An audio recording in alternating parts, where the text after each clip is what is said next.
Now, a couple of weeks ago, I visited the autonomous region of Kurdistan, and this autonomous zone spans across several countries in the Middle East, including Iran, Syria, Turkey and Iraq.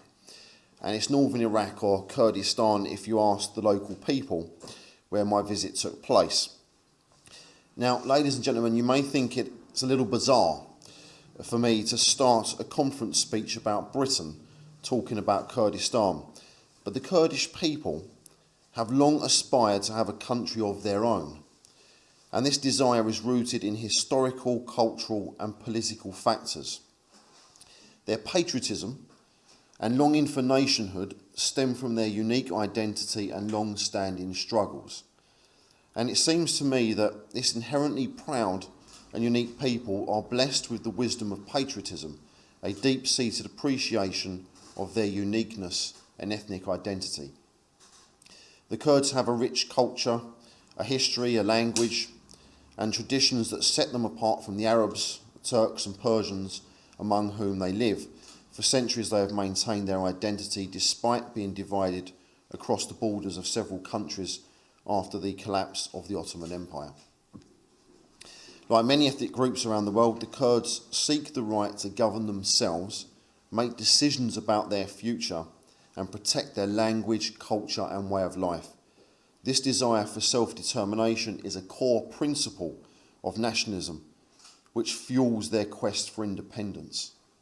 So why is it, ladies and gentlemen, when the British express the same core desires to preserve our language, our culture and our identity for reasons tied to survival, self-expression and well-being, we are suppressed, muzzled, ridiculed and sometimes thrown into jail like a common criminal?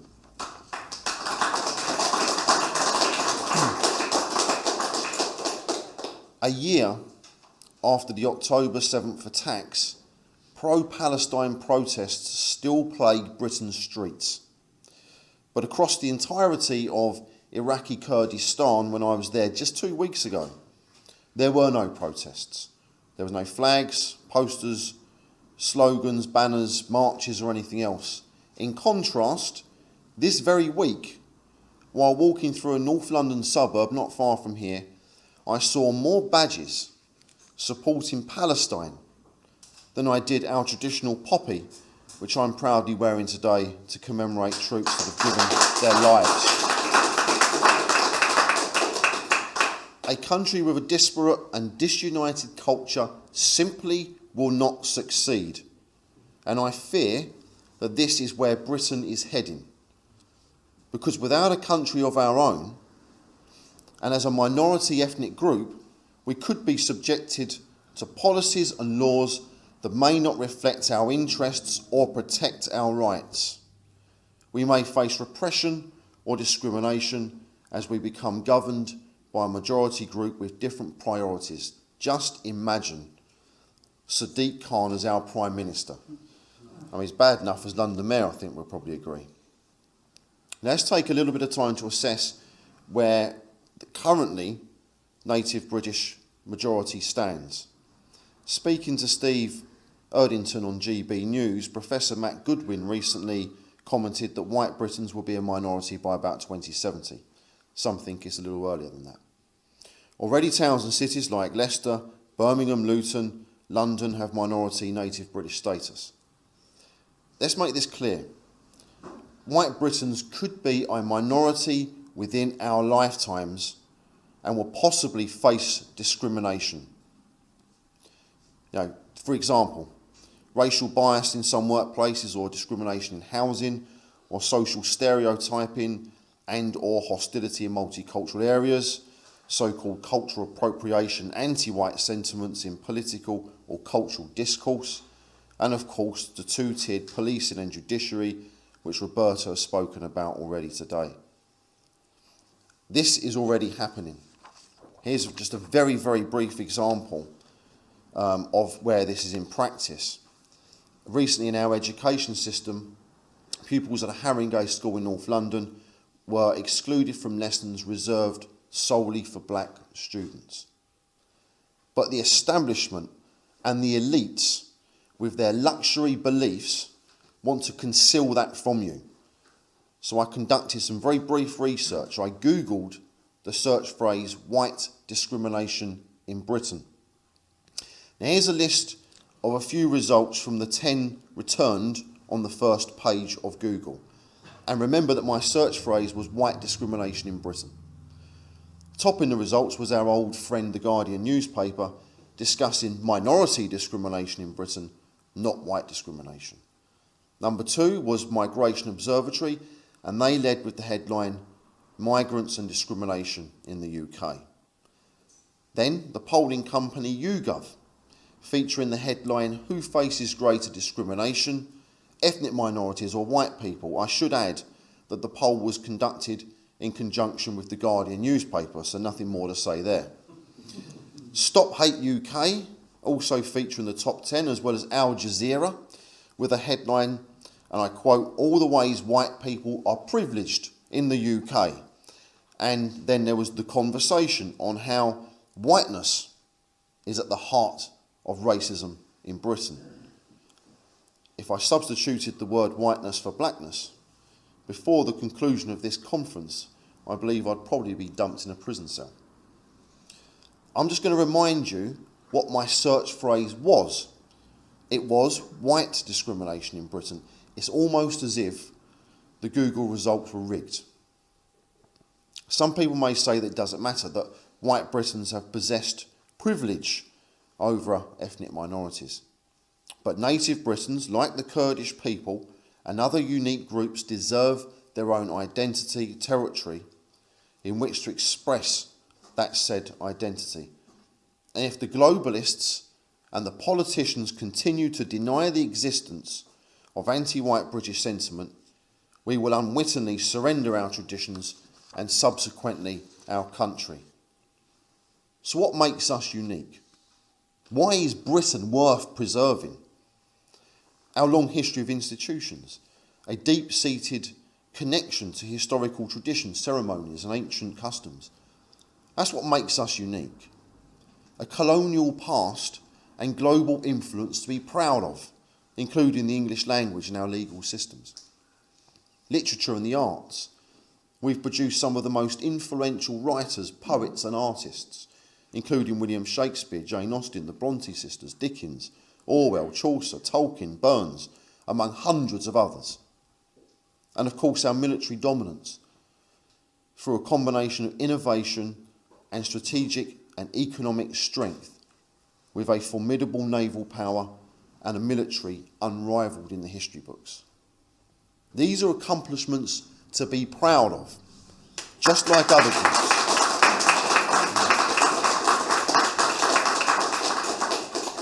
Just like other groups, like the Kurds, who are proud of their heritage and history, so should the British people be proud of theirs.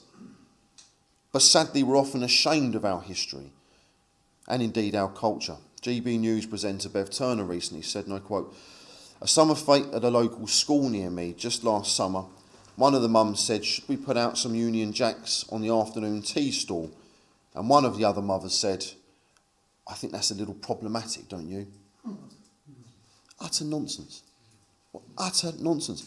I can assure you, other countries are certainly not ashamed of flying their flag and displaying their culture. The pervasive loathing of our country has to stop, and the British Democrats are at the forefront of the fight. Ladies and gentlemen, we stand as heirs to a remarkable legacy, one that Britain has cultivated over centuries. Our history is not merely a record of events, but a testament to the courage, innovation, and values that have shaped the world. From the signing of the Magna Carta to our nation's military supremacy, Britain has consistently stood as a beacon on the global stage. Our industrial revolution transformed our economy, our explorers connected continents, and our writers and thinkers from Shakespeare to Darwin enriched human knowledge. Today, as we navigate a future filled with new challenges, Let us draw strength from our past and remember that Britain's story is one of resilience, leadership, and a continuous drive for improvement. Let us look to the future with confidence, grounded in the great achievements of our British heroes, Admiral Nelson, Brunel, the Duke of Wellington, William Blake, Henry V, Enoch Powell, George Best. The list is endless. We're British people, and we don't falter and we don't surrender.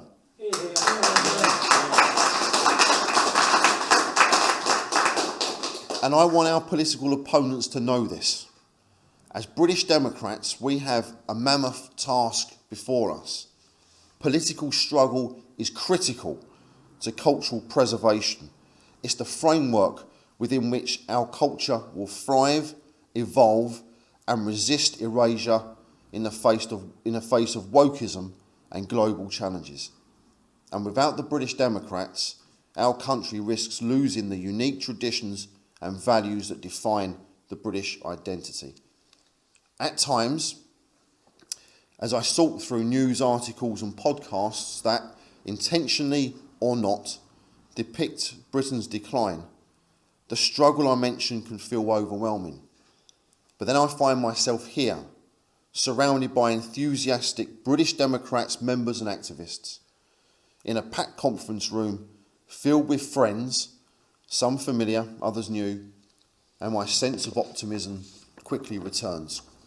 Queen Victoria once said, "We are not interested in the possibilities of defeat, they do not exist."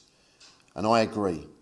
This attitude highlights the pride, resilience and unique identity of the British people across history, celebrating what it means to be British in moments of peace, conflict, courage and humour. This struggle I speak of is not insurmountable because we possess the qualities of the British, and through our struggle for Britain, our country will be saved. I find the following quotation by Sir Walter Scott profound and fundamental. In one of his poems he writes, "Breathes there the man with soul so dead, who never to himself have said, 'This is my own, my native land.'"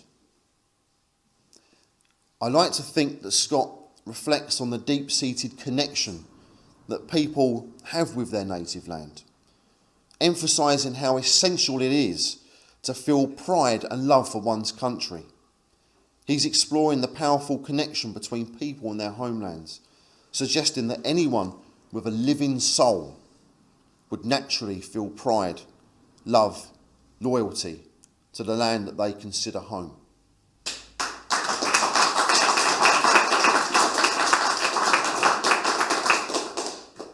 He implies that a sense of identity and pride in one's country is universal and deeply human. To lack this connection would reflect an emptiness or a deadness of spirit. And I want everyone to think about that, because this is the core of our quest, to preserve the love we have for our country. And it's a struggle. And I've said it before and I'll probably say it again. We embrace struggle. We struggle for the very soul of our nation and its history. Our fight is for the spirit of our cause. And in this pursuit, we, the British Democrats, move forward together until victory is achieved.